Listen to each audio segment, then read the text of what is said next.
안녕하십니까? 네, 은혜로운 찬양 감사드립니다. 오늘 말씀의 제목은 인자가 올 때에 믿음을 보겠느냐입니다. 요절 말씀을 다 같이 한번 읽어보겠습니다. 18장 8절입니다. 시작. 내가 너에게 이르노니 속히 그 원한을 풀어주시리라. 그러나 인자가 올 때 세상에서 믿음을 보겠느냐 하시니라.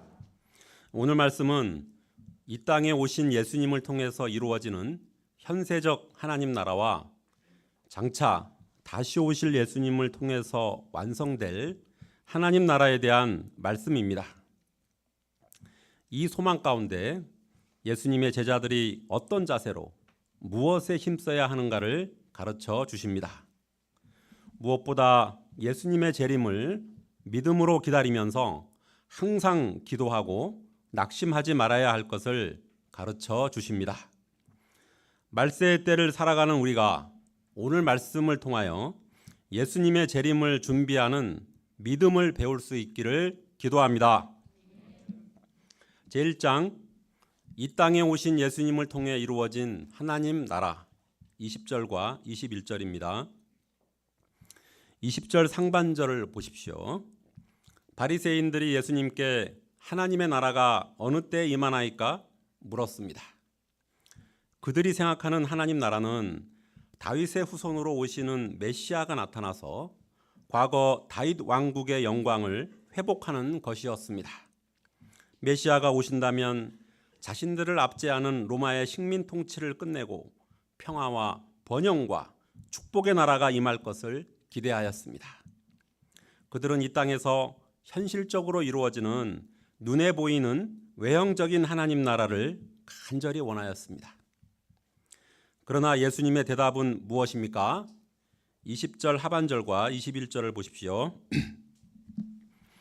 하나님의 나라는 볼 수 있게 임하는 것이 아니요 또 여기 있다 저기 있다고도 못하리니 하나님의 나라는 너희 안에 있느니라. 하나님의 나라는 세상 나라와 같이 볼 수 있게 임하거나 또 어떤 지정된 장소에 임하는 것이 아닙니다. 하나님의 나라는 보이지 않는 가운데 인간의 마음속에 이루어지는 내면적인 것입니다. 예수님은 복음 역사를 시작하실 때 하나님 나라가 가까이 왔으니 회개하고 복음을 믿으라고 하셨습니다.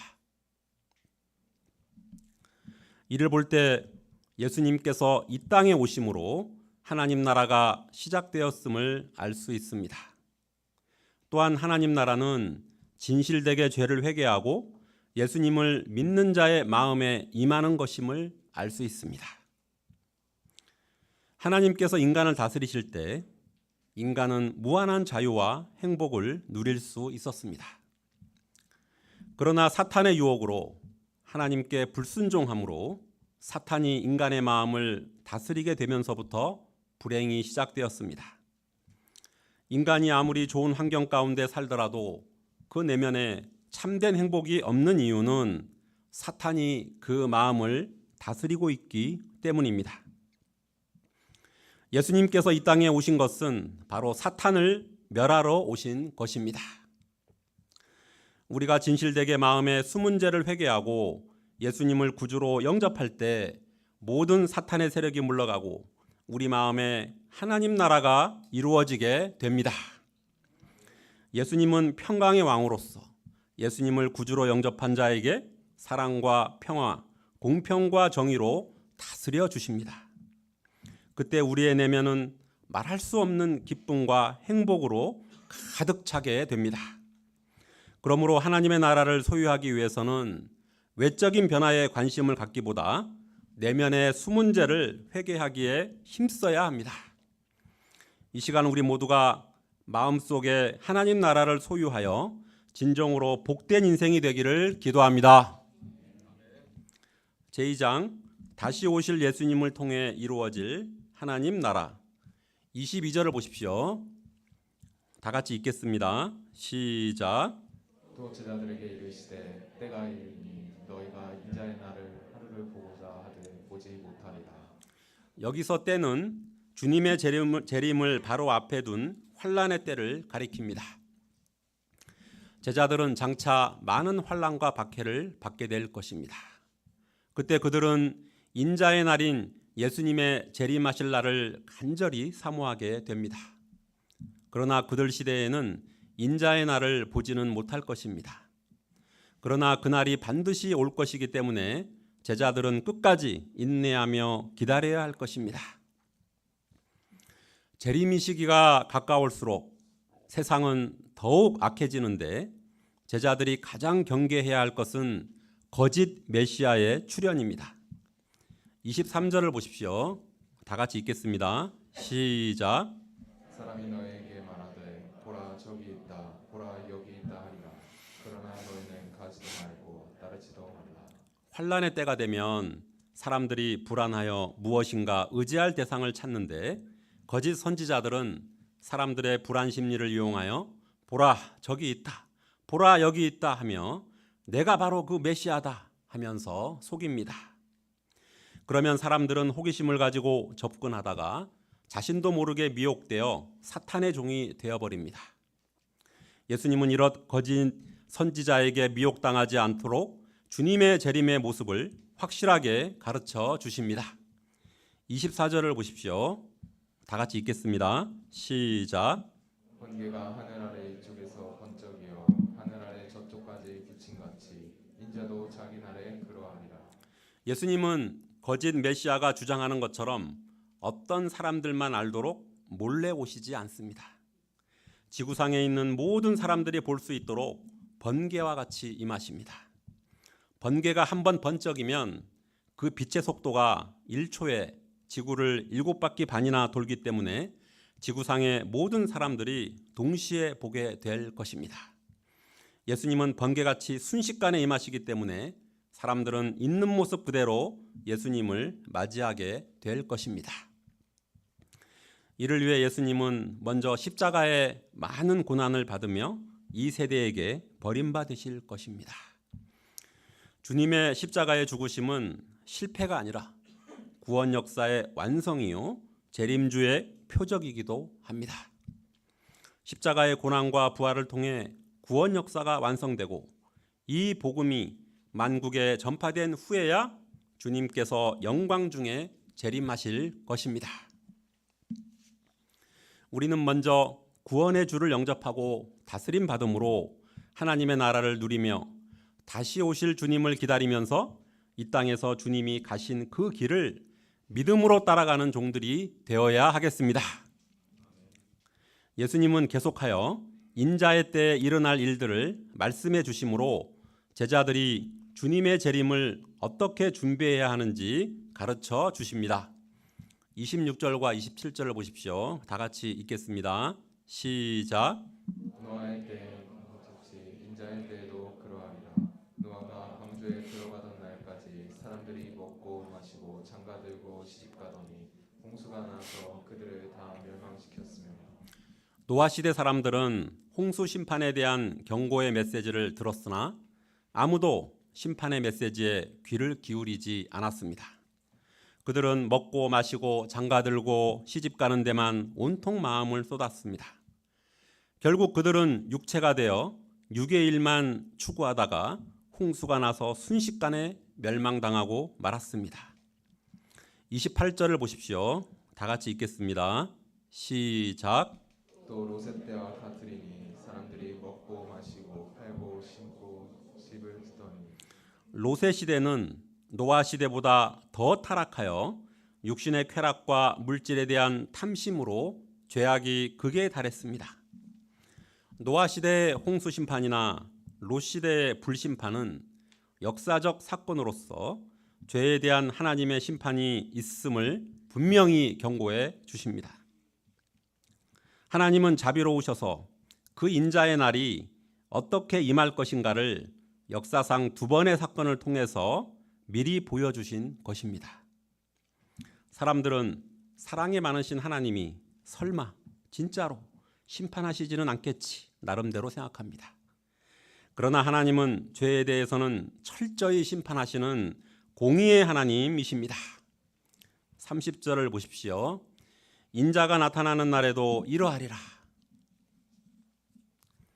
이 말씀은 예수님이 재림하시기 직전에도 노아 시대와 롯의 시대와 같은 모습일 것이라 하십니다.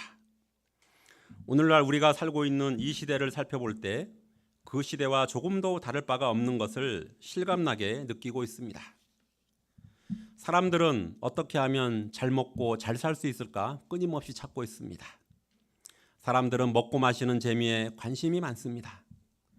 요즘 TV 프로그램에도 먹고 마시고 즐기는 오락 프로가 대세입니다. 날이 갈수록 향락 사업은 번창하고 사람들은 음란한 이야기, 취직, 결혼, 스포츠, 부동산 투기, 주식이나 코인 투자 등 주로 먹고 마시고 시집가고 장가가고 사고 파는 이야기로 온통 시간을 쓰고 있습니다. 인생의 의미와 목적과 사명, 비전에 대한 진지한 대화를 하고자 하면 왕따시켜버리고 현실을 모르는 철없는 자로 무시해버립니다. 사람들은 자기를 사랑하고 돈을 사랑하며 쾌락을 사랑하기를 하나님 사랑하는 것보다 더합니다. 그러다가 갑자기 멸망이 임하게 됩니다. 이때 세상에 소망을 두고 정욕과 욕심을 쫓아 살았던 자들은 무서운 불심판을 받게 됩니다. 그러나 주와 복음을 위해서 자신을 희생하고 믿음으로 산 자들은 구원을 받고 영광스러운 하나님 나라의 잔치에 참여하게 됩니다. 그러면 예수님의 재림을 기다리는 자들은 어떤 자세로 살아야 합니까? 31절을 보십시오. 다 같이 읽겠습니다. 시작. 그날에 만일 사람이 지붕 위에 있고 그의 세간이 그 집안에 있으면 그것을 가지러 내려가지 말 것이요 밭에 있는 자도 그와 같이 뒤로 돌이키지 말 것이니라. 멸망은 갑자기 임하기 때문에 세간을 가지러 갈 여유가 없습니다. 그때는 재산보다도 목숨을 구하는 것이 최우선입니다. 그런데도 사람들은 물질에 얽매여 세간을 가지러 집으로 들어가다가 귀중한 목숨을 잃게 됩니다. 예수님께서 이렇게 간곡히 권면하신 후 이에 더하여 롯의 처를 기억하라 말씀하십니다. 소돔에 무서운 유황불 심판이 있을 때 롯의 처는 하나님의 일방적인 은혜로 구원의 은혜를 덧입었습니다. 천사는 그들이 소돔성에서 도망쳐 나올 때 뒤를 돌아보지 말라고 경고했습니다. 그런데도 롯의 처는 뒤를 돌아보다가 소금 기둥이 되고 말았습니다. 이런 심판의 현장에서 롯의 처가 뒤를 돌아본 것은 그의 평소의 가치관과 소망과 삶의 자세를 그대로 보여줍니다. 롯의 아내는 하나님보다 재물을 더 사랑하였습니다. 이 세상 재물에 대한 소망으로 가득 찼습니다. 많은 사람들이 신앙생활을 잘 하다가도 세상에 대한 욕심과 미련 때문에 뒤를 돌아보다가 실족하는 것을 보게 됩니다. 이들은 주와 복음을 위해서 살다가 모든 것을 잃지는 않을까 두려워합니다. 이 두려움에 사로잡히면 믿음으로 전진하지 못하고 세상으로 돌아갈 때 오히려 생명을 잃게 됩니다. 33절을 보십시오. 다 같이 읽겠습니다. 시작. 무릇 자기 목숨을 보존하고자 하는 자는 잃을 것이요 잃는 자는 살리리라. 마가복음 8장 35절에서는 누구든지 자기 목숨을 구원하고자 하면 잃을 것이요 누구든지 나와 복음을 위하여 자기 목숨을 잃으면 구원하리라 말씀하셨습니다. 진정으로 자기 목숨을 얻는 길은 세상으로 향한 소원을 부인하고 주와 복음을 위해서 자기 목숨을 잃는 것입니다. 34절 35절은 주님께서 재림하실 때 일어날 일에 대해 말해주고 있습니다. 그 밤에 둘이 한자리에 누워 있다가 하나는 데려감을 얻고 하나는 버려둠을 당할 것이요 두 여자가 함께 맷돌을 갈고 있다가 하나는 데려감을 얻고 하나는 버려둠을 당할 것입니다. 같은 장막 생활을 하더라도 구원을 얻는 사람이 있고 버림받을 사람이 있을 수 있다는 것입니다. 이 말씀은 구원은 때와 장소에 상관없이 개별적으로 개인 신앙에 따라 이루어짐을 말해줍니다. 이런 차이가 어디서 오는 것입니까? 외형은 차이가 없지만 내적인 소원이 다르고 인생 목적이 다르고 가치관이 다른 데서 차이가 나는 것입니다. 한 사람은 주와 복음을 위해 산 자요, 다른 한 사람은 자기를 위해 산 자입니다. 한 사람은 하나님 나라의 소망을 둔 자요, 다른 한 사람은 세상의 소망을 둔 자입니다. 한 사람은 진리의 말씀을 쫓아 산 자요, 다른 한 사람은 정욕과 욕심을 따라 산 자임을 보시고 데려감을 당하기도 하고 버려둠을 당하기도 하는 것입니다. 37절을 보십시오. 예수님의 말씀을 듣고 있던 제자들이 심각해져서 주님께 묻습니다. 주여, 어디 오니까? 이는 주님의 심판이 어디에서 일어나는가 묻는 것입니다. 예수님은 죽어 믿는 곳에는 독수리가 모인다고 말씀하십니다. 이 말씀은 죽은 시체가 있는 곳에 독수리가 모여드는 것 같이 영적으로 죽은 자들이 있는 곳에 하나님의 무서운 심판이 임한다는 것입니다. 예수님의 재림은 언제 일는지 알 수 없지만 반드시 있습니다. 이마대 번개같이 우리가 예측할 수 없이 준비할 틈도 없이 갑자기 임합니다. 그러므로 우리는 구원의 방주이신 예수님을 믿고 그 말씀을 쫓아 의의 길을 가며 준비하는 삶을 살아야 합니다. 세상에서 자기 생명을 보존하고자 하기보다 생명을 주와 복음을 위해 헌신할 때 구원을 얻습니다. 우리 모두가 말씀에 기초한 복음적인 가치관과 믿음으로 주님의 재림을 사모하며 준비하는 충성된 종들이 되기를 기도합니다. 제3장 항상 기도하고 낙심하지 말라. 18장 1절부터 8절까지입니다. 예수님이 다시 오실 때까지 제자들은 세상에서 믿음으로 살고자 할 때 억울하고 고통스러운 일들을 많이 겪을 것입니다. 의롭게 사는 사람들이 고통을 겪고 불의하게 사는 자들이 부와 권세를 누리며 살기도 합니다. 예수님의 제자들은 수고한 만큼 영육간에 결실이 없어서 낙담이 되기도 합니다. 예수님은 이런 세상 속에서 제자들에게 어떻게 해야 하는가 비유를 통해서 가르쳐 주십니다. 1절을 보십시오. 다 같이 읽겠습니다. 시작. 예수께서 그들에게 항상 기도하고 낙심하지 말아야 할 것을 비유로 말씀하여. 예수님은 먼저 제자들에게 항상 기도하라고 하십니다. 항상 기도하라는 것은 지속적으로 기도하고 또 기도하며 이루어질 때까지 기도하라는 것입니다. 항상이라는 말은 건강할 때나 아플 때나 심령의 은혜가 있을 때나 낙심될 때나 평안할 때나 환난의 때나 변함없이 계속 기도하라는 뜻입니다. 그런데 많은 사람들이 기도는 어떤 역사가 있을 때, 또 문제가 있을 때, 필요할 때만 하는 것으로 생각합니다. 그러나 기도는 영적 호흡으로서 숨을 쉬어야 살 수 있듯이 기도해야 하나님과 교제하며 영적 생명을 유지하며 분별력을 가지고 복음 역사를 섬길 수가 있습니다. 반면에 기도하지 않으면 사탄의 시험에 들어 믿음을 잃기 쉽습니다. 이처럼 기도의 중요성은 알지만 항상 기도하기는 어렵습니다. 기도해도 별로 달라지는 것 같지 않고 얼른 응답이 없다고 생각되면 낙심하여 포기하게 됩니다. 낙심은 기도 생활의 원수입니다. 낙심을 극복하지 못하면 기도의 응답을 받을 수 없고 승리하는 신앙생활을 할 수 없습니다. 예수님은 제자들이 항상 기도하고 낙심하지 말아야 될 것을 비유를 들어 가르쳐 주셨습니다. 2절을 보십시오. 어떤 도시에 하나님을 두려워하지 않고 사람을 무시하는 재판장이 있었습니다. 재판장의 본분은 공정하게 재판하는 것입니다. 또한 약자를 배려하는 자세가 있어야 합니다. 그런데 비유에 나오는 재판장은 하나님을 두려워하지 않고 사람을 무시하는 자였습니다.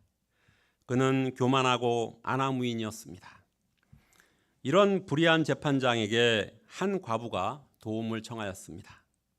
과부는 돈도 없고 배경도 없고 권세도 없는 불쌍한 여인이었습니다. 과부는 유일하게 기대할 사람이 재판장밖에 없었습니다. 그러나 과부의 정당한 요구가 이 재판장에게 받아들여질 가능성은 제로였습니다.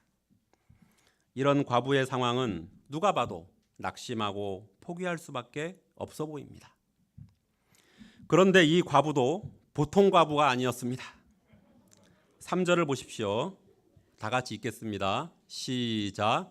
그 도시에 한 과부가 있어 자주 그에게 가서 내 원수에 대한 나의 원한을 풀어주소서 하되. 이 과부가 재판장을 찾아가서 호소할 때마다 그녀는 철저히 투명 인간 취급을 받았습니다. 무시를 당했습니다. 재판장 얼굴은커녕 근처에도 가지 못하고 쫓겨나는 경우가 허다했습니다.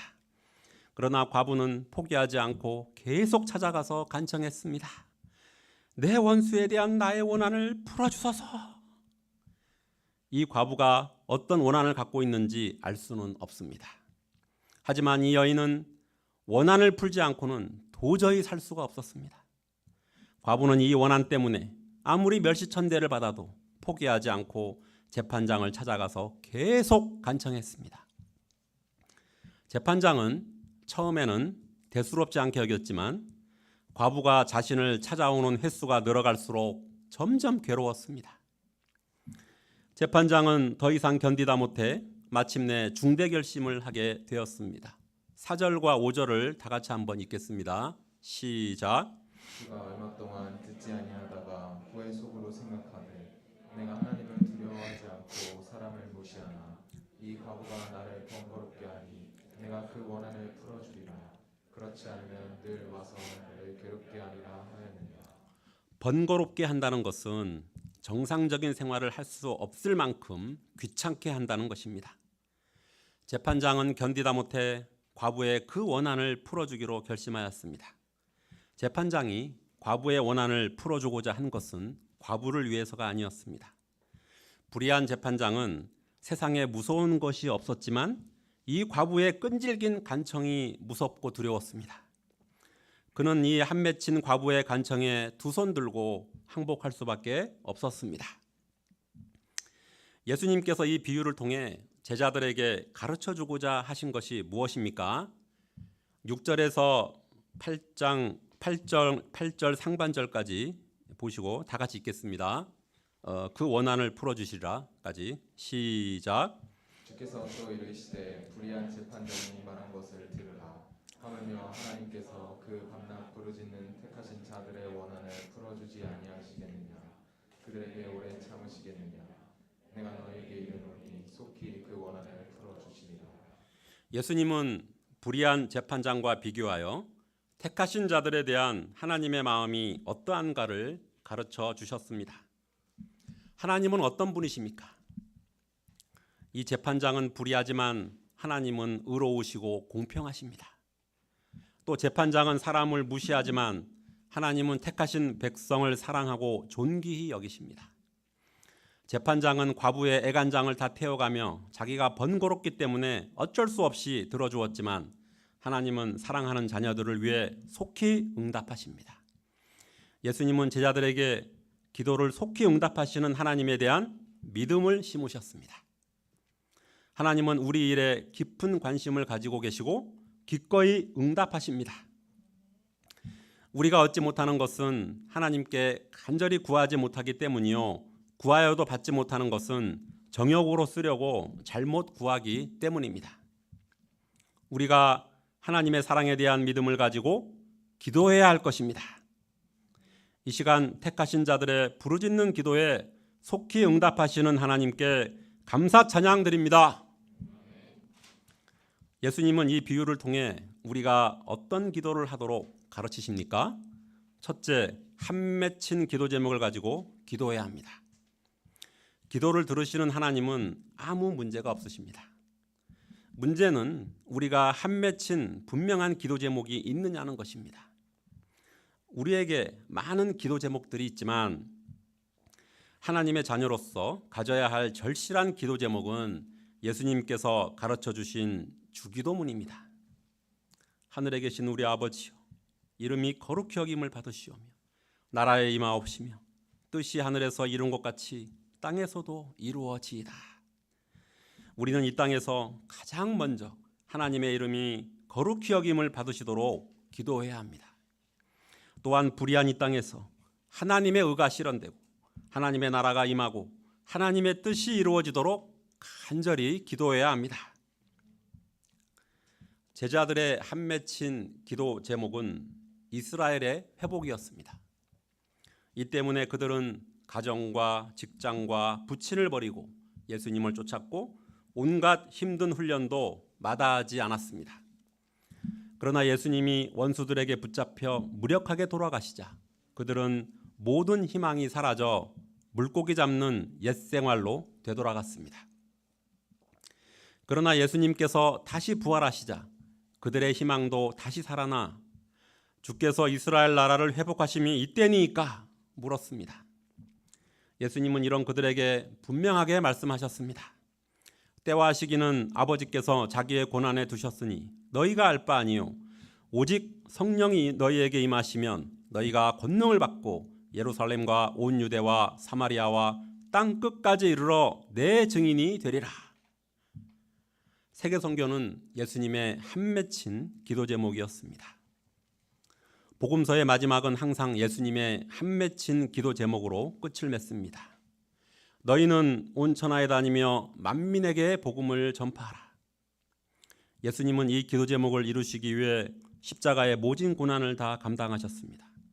또 이를 위해 12제자를 키우셨으며 부활하사 승천하시기 전에 제자들에게 간절히 부탁하셨습니다.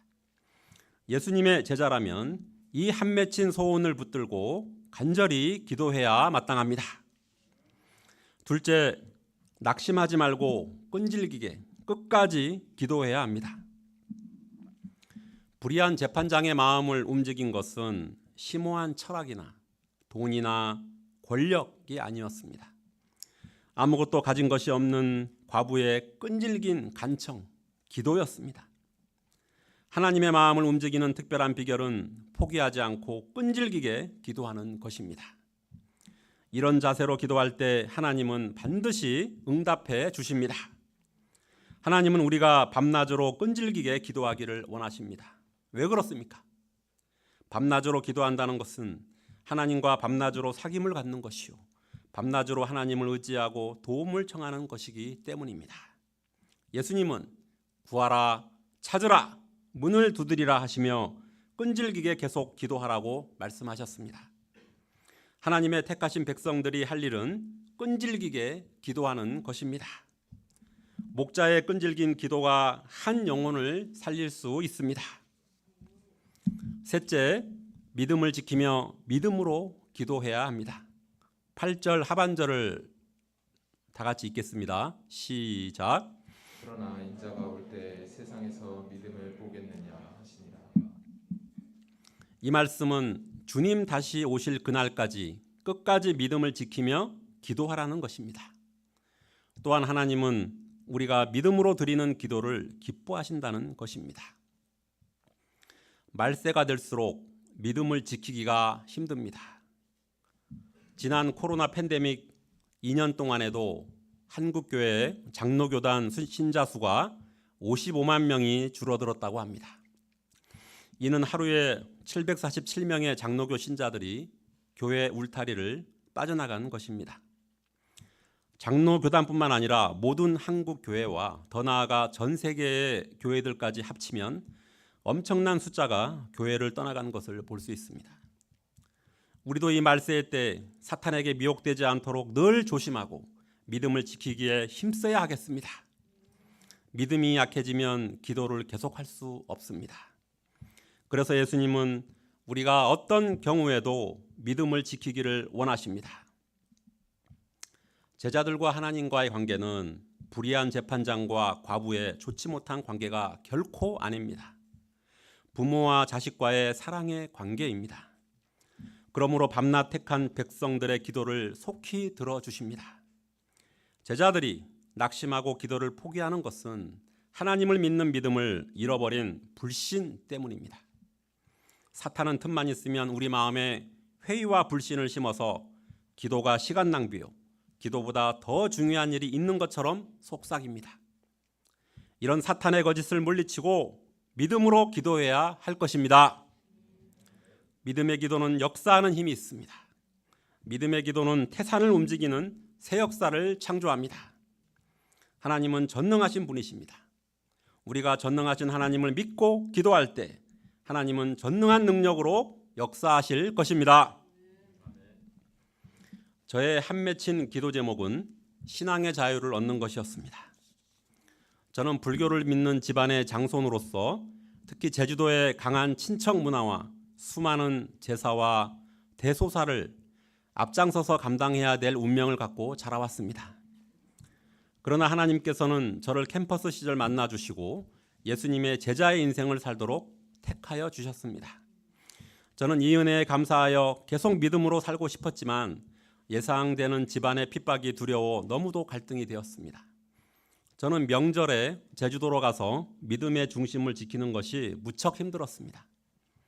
즐거운 명절에 혼자 제사상에 절하지 않고자 노심초사하며 조부모님, 부모님과 여러 친척들의 요구들을 견뎌야 했습니다.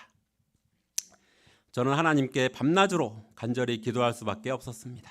하나님 아버지, 저에게 하나님을 마음껏 섬길 수 있는 신앙의 자유를 주시옵소서. 하나님께서는 저의 이 한 맺힌 기도를 들어주셔서 지금은 저와 저의 가정이 완전한 신앙의 자유를 누리며 사명인의 삶을 살도록 모든 환경을 영적으로 다 바꾸어 주셨습니다.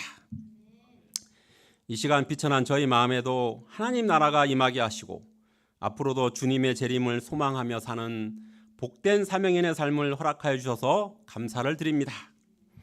제가 계속하여 이 말세의 때 주님의 뜻을 쫓아 항상 기도하며 주와 복음 역사를 믿음으로 잘 섬겨나가는 자가 되기를 기도합니다. 결론적으로 지금 말세의 시대에 세상은 점점 더 악해지고 신자들은 믿음을 지키기가 더욱더 힘들어질 것입니다. 이런 어려운 때일수록 다시 오실 주님을 기다리며 항상 기도하고 낙심하지 말아야 하겠습니다. 그리고 우리에게 맡기신 사명을 충성되게 감당하며 끝까지 믿음을 지켜 주님께서 다시 오실 때 자라야또다 착하고 충성된 종아하는 칭찬을 듣는 믿음의 종들로 준비되기를 간절히 기도합니다. 기도하고 마치겠습니다. 감사하신 아버지 하나님, 이 말세의 때 죄악된 세상에서 저희 모두가 주님이 다시 오실 때까지 끝까지 믿음을 지키는 자들이 되기를 간절히 기도합니다. 이를 위해 믿음으로 항상 기도하며 낙심하지 않는 자들이 되게 도우시고 주와 복음 역사를 위해 한 맺힌 기도를 드리며 충성하는 종들이 되기를 간절히 기도합니다. 감사드리며 저희는 다만 예수님의 이름으로 기도합니다. 아멘.